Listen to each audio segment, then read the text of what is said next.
This phase is quite important and most frequently neglected. It is best to at least prepare for it while you are drawing the actual manga. I suggest to take it into your deadline consideration and try not to put it off until the end. Let's take the cover. Why is it important? Because it sells the project. A bad cover can mean that the manga is not sold, so you or your publisher end up sitting on unsold copies. Or with webcomics.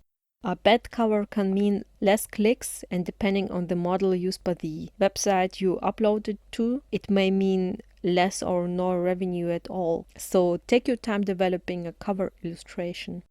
Then come the other illustration. Generally, in addition to the cover, there are at least as many chapter cover illustrations as there are chapters. These are usually printed in black and white. Oftentimes, each chapter has a bonus illustration as well, like a chibi. These are also usually printed in black and white. And then there are often additional illustrations that come before the chapters, that are printed in color. Most commonly the number is 4. 2 one-page illustrations and 1 double-page. But there can be more or there can be less. It's just that you have to keep in mind that you will have at least to have as many illustrations as there are chapters. And of course, these can also be used for promotional materials. Next come the cutouts.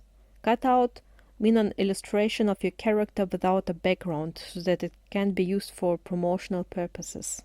They also can be used for merchandise. So let's talk about promotional materials.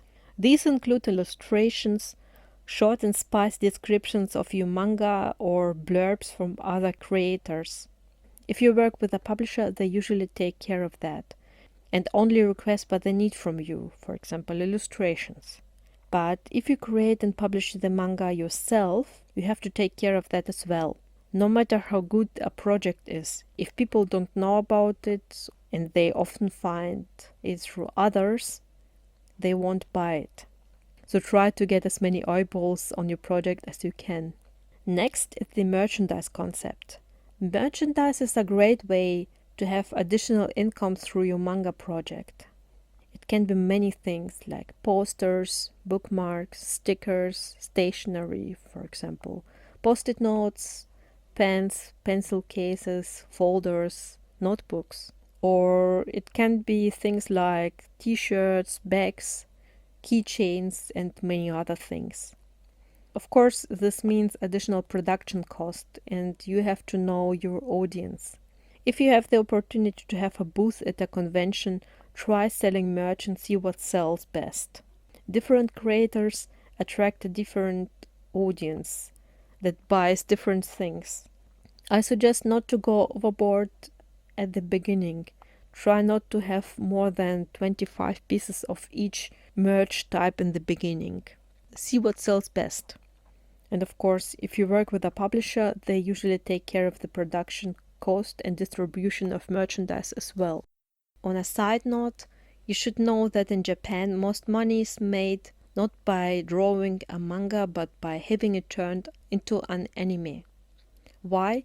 Because having an anime usually means that there would be merchandise created and sold of the project, which is why the mangaka that are wealthy are those with the anime and merchandise deals.